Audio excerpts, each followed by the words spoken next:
नमस्कार दोस्तों। मैं अपने गांव के अंदर दरअसल जाता रहता हूं, क्योंकि वहां के जो हमारे रामलाल चाचा है वो हमको हमारे गांव के अलग अलग किस्से सुनाते हैं। इस बार भी मैं अपने गांव गया हुआ था। जब मैं अपने गांव पहुंचा, मतलब हमारा गांव के अंदर घर है जहां पर मेरी दादी और मेरे दादा रहते हैं। पापा, मम्मी, मैं और मेरा छोटा भाई हम शहर के अंदर रहते हैं। परंतु 15 दिन भी मुश्किल से निकलते हैं और मैं अपने गांव चला जाता हूं। 5-6 दिन रहकर आता हूं और वापस अपने शहर आ जाता हूं। तो वहां पर हमारे रामलाल चाचा है, उनके घरवाली और कोई भी नहीं है, वो अकेले हैं।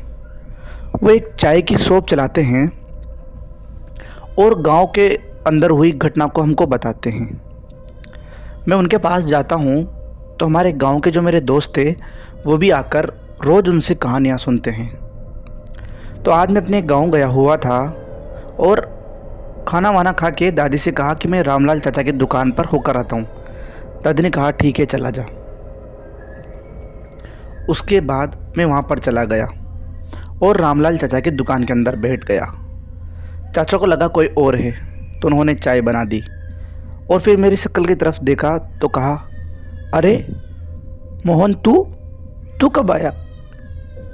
मेरे को लगा कि कोई और है, ऐसा कहा उन्होंने। मैंने कहा, चाचा आज कहानी नहीं सुनाओगे? चाचा बोलते हैं, क्यों नहीं, कहानी ज़रूर सुनाऊंगा।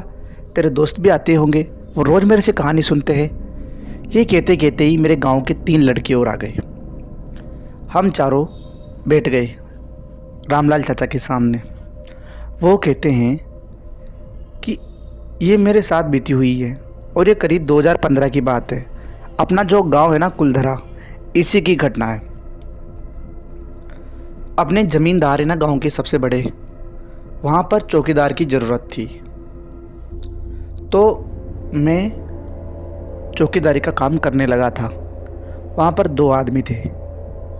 एक दूसरा जो सुबह 4 बजे से शाम के 6 बजे तक रहता था और मैं 7 से 3 तक में रहता था। तो एक दिन की बात है, मैं खाना वाना खा के यहाँ से निकला घर से। उस समय हमारे पास साइकिलें कुछ भी नहीं थी, मेरे पास टॉर्च थी, क्योंकि घना अंधेरा था और सर्दियों का टाइम था।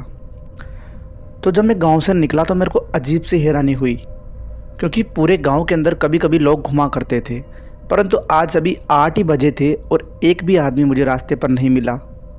अजीब सी बात थी, परंतु मैंने सोचा सर्दी के कारण लोग अपने घर के अंदर होंगे।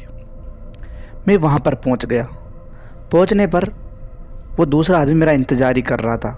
उसने कहा, तू आ गया, अब मैं चलता हूँ। मैंने कहा ठीक है भाई, तू चला जा। उसके बाद मैं अपनी ड्यूटी पर लग गया। थोड़ी देर बाद बगीचे के अंदर, दरअसल मैं आपको बता दूं कि मैं बगीचे की रखवाली करता था, तो थोड़ी दूरी पर बगीचे में हलचल हुई। मैंने इस बात को इग्नोर किया कि इतनी रात को करीब 1 बज रहा था। तो मैंने सोचा कि ये कौन हो गए इतनी रात को, कोई तो हो नहीं सकता। तो मैं वापस अपनी आधी नींद के अंदर सो गया। 2 मिनट बाद वापस वही हरकतें हुई। मैंने सोचा यार हो क्या रहा है ये। उसके बाद मैंने उठकर देखना ही सही समझा। उठकर मैंने टॉर्च जलाई और मैं बगीचे के अंदर गया। बगीचे के अंदर जाते ही मैंने देखा कि 2 भैंसे लड़ रहे थे। अजीब बात यह थी कि इतनी रात के ये भैंसे आए कहाँ से और ये यहाँ पर ही क्यों लड़ रहे हैं।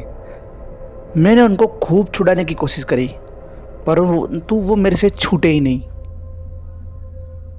मैं समझ चुका था कि कुछ ना कुछ तो गड़बड़ है। अब उन 2 भैंसों में से एक भैंसा मेरे को घूर रहा था, अपने आप लड़ते लड़ते छूट कर, और देखते ही देखते वो दोनों भैंसे एक राक्षस का रूप ले लेते हैं और मेरी सांसें थम जाती है। वो मेरे पीछे मेरे को मारने के लिए पड़ते हैं और मैं वहाँ से दौड़ता हुआ जमींदार जी के घर पर पहुँच जाता हूँ। जब उनके दरवाजे पर दस्तक देता हूँ तो कोई भी दरवाज़ा नहीं खोलता। तब तक मैं कुछ समझ पाता या अंदर दरवाज़ा खुलता, उससे पहले एक भैंसा मेरे सामने आ गया था और उसने मेरी गर्दन पकड़ ली थी और मेरे को देखकर हंसे जा रहा था और गर्दन ज़ोरदार तरीके से दबा रखी थी। आज तो मैं मर गया था, मेरी नसें फूल गई थी गले की। परंतु मेरे जो हाथ में एक काला ताबीज़ था, जैसे ही वो उसको स्पर्श हुआ, उस दानव को, उस राक्षस को, वो मेरे से पीछे हट गया।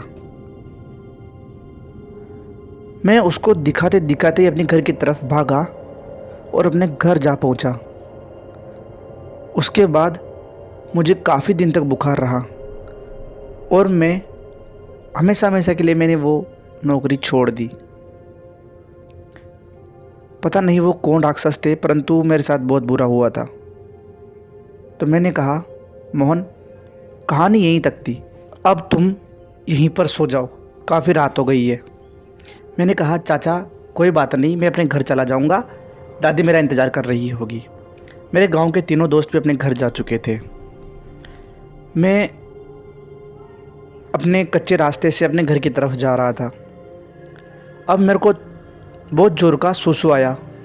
अब वो सुसु करना मेरे लिए आवश्यक था, तो मैंने एक पेड़ देखकर सुसु करना स्टार्ट कर दिया। जब मेरी नज़र पेड़ के ऊपर गई तो एक काला सा दानव मेरे को ऊपर से घूर रहा था, आंखें फाड़ फाड़ कर। ये भयानक दृश्य देखकर मैं वहाँ से कैसे भी करके भागा और इतना तेज़ भागा कि मेरे को पता भी नहीं था कि मेरी सांसें कब फूल गई। उसने काफ़ी दूरी तक मेरा पीछा किया था। मैं अपने घर के दरवाजे पर जाते जाते तो बेहोश हो चुका था। दादी ने मेरा गेट खोला तो मैं दरवाजे पर पड़ा था। दादी ने अंदर मेरे को गर्म पट्टी करी और पानी के छिड़काव दिए, तब जाकर मैं होश में आया। फिर दादी ने मेरे से कहानी पूछी, तो क्या हुआ तेरे साथ? तो मैंने ये घटना बताई। उसके बाद काफ़ी दिन तक मुझे बुखार रहा और मैं करीब 2 साल तक अपने गांव वापस गया ही नहीं।